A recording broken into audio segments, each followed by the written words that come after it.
បងប្អូនទាំងអស់គ្នាចាថ្ងៃនេះជួបជាមួយបងស្រីច្រៀងពីរោះតើបងប្អូនទទួលស្នាទាំងអស់គ្នា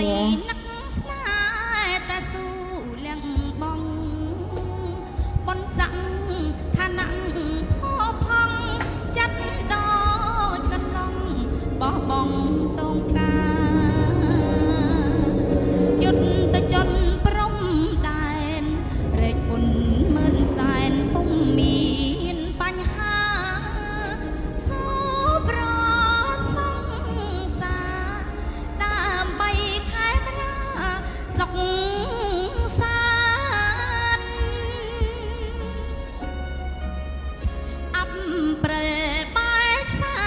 ងអូត្រែងសំលោតស្រវារកន់សែងសតម្ចាស់ស្នេហ៍សំឡូតចងដៃកល្យានកាលវ័យជុំទុងរងចាំខណ្ឌស្លាប្រាថ្នាសុខសា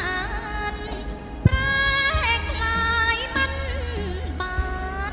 បងលាកល្យានមួយគ្រី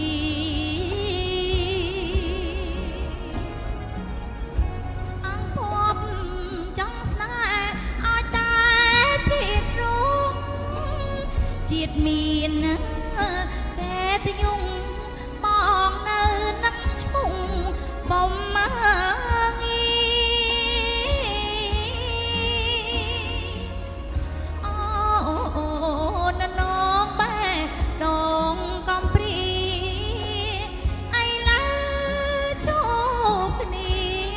មុនពីបងប្អូនទាំងអស់គ្នាចាថ្ងៃនេះជួបជាមួយបងស្រី